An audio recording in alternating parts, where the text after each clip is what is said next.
प्यारे बच्चों, अपने मन के विचारों को दूसरों को समझाना तथा दूसरे के विचारों को समझने का माध्यम भाषा कहलाती है। भाषा के जो है रूप है वो दो होते हैं। कौन कौन से? जो फर्स्ट नंबर है, एक नंबर पे वो है मौखिक भाषा। कौन सा रूप है? मौखिक भाषा।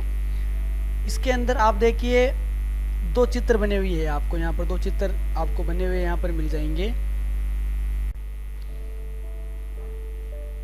तो यहाँ पर आप देख रहे हो कि दो चित्र बने हुए हैं। पहला जो चित्र है, पहले चित्र में राजू नाम का एक बच्चा है जो अपने फ्रेंड को उसके बर्थडे की विशेष शुभकामनाएं दे रहा है। और दूसरे चित्र के अंदर जो टीचर है वह बच्चों को सुलेख लिखने के बारे में पूछ रहे हैं। तो दोनों जो ये फोटो के अंदर आपको दिख रहे हैं, दोनों ही रूप कौन से रूप है? भाषा के मौखिक रूप है। हम क्या पढ़ रहे हैं? भाषा के रूप पढ़ रहे हैं। और भाषा के रूप के अंदर जो हम फर्स्ट जो भाषा का रूप पढ़ रहे हैं वो है मौखिक भाषा। वो हमारे द्वारा पढ़ा जा रहा है। आइए इसके बारे में और देखते हैं। आपने देखा कि दोनों चित्रों में अलग अलग तरीके से बात हो रही है। कक्षा में शिक्षक और छात्रों के बीच सवाल जवाब हो रहे हैं। राजू फोन पर अपने मित्र से बात कर रहा है, मित्र सुनकर जवाब दे रहा है। यही भाषा है, यही भाषा का मौखिक रूप है। इसके बाद में जो दूसरा रूप है भाषा का वो है लिखित रूप। कौन सा रूप है? लिखित रूप।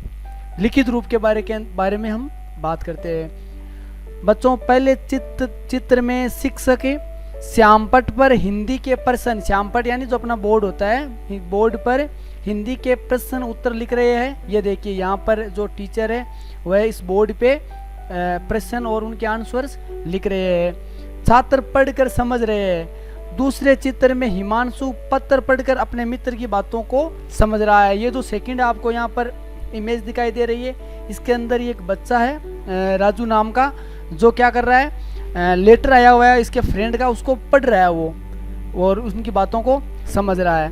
अतः भाषा के माध्यम से हम अपने विचारों को दूसरों को समझा सकते हैं और दूसरों को विचारों को समझ सकते हैं। कहने का मतलब भाषा क्या है? भाषा का हमने क्या निष्कर्ष निकाला कि भाषा वह है, भाषा के माध्यम से हम अपने विचारों को, आइडियाज़ को दूसरों को समझा सकते हैं और दूसरों के विचारों को हम समझ सकते हैं। हमने सीखा हमें अपनी बात को समझाने के लिए शब्द बोलने तथा लिखने पड़ते हैं। भाषा द्वारा हम अपनी बात पर विचार स्पष्ट करते हैं। मौखिक और लिखित, बोलना और लिखना भाषा के दो रूप है। कितने रूप है भाषा के? वापस मैं आपको एक बार बताना चाहता हूँ। भाषा के कितने रूप है? दो रूप है। कौन कौन से? एक तो मौखिक और एक लिखित है। वापस मैं रिवर्स में आता हूँ, एक बार आपको वापस बताता हूँ। हम क्या पढ़ रहे हैं? भाषा। किसमें? हिंदी व्याकरण में। फर्स्ट चैप्टर हमारा आज का रहेगा भाषा। और भाषा के अंदर हमने इसके दो मेन रूप पढ़े हैं। पहला मौखिक भाषा और सेकंड लिखित भाषा।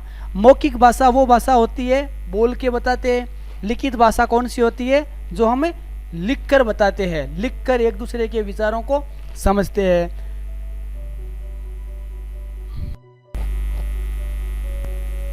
अब बात करते हैं आज के होमवर्क की।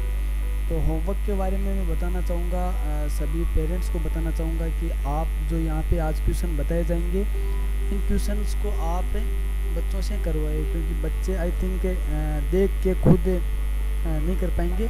तो आप उनकी, क्योंकि क्लास फर्स्ट के या सेकंड क्लास के बच्चे हैं, टेक्नोलॉजी के बारे में इतना जानते नहीं है, तो आप थोड़ा सा उनकी हेल्प करिए। देख के जो क्वेश्चन यहाँ पर मैं आपको बता रहा हूँ, वह क्वेश्चन जो अभी चैप्टर आपको पढ़ाया है उससे आप बच्चों को वो क्वेश्चन करवाइए। जो फर्स्ट क्वेश्चन है, भाषा किसे कहते हैं। सेकंड, भाषा के प्रकार लिखिए। थर्ड है पत्र लिखना, सुलेख लिखना भाषा का कौन सा रूप है। और फोर्थ है फ़ोन पर बात करना या नेता द्वारा भाषण देना भाषा का कौन सा रूप है। तो इन चारों जो क्वेश्चन है ये आज का होमवर्क रहेगा। ये आपको बच्चे की नोटबुक में आज करवाना है। इनके आंसर जो भी पीछे हमने लेसन पढ़ा है उसमें मिल जाएंगे। Okay, thank you.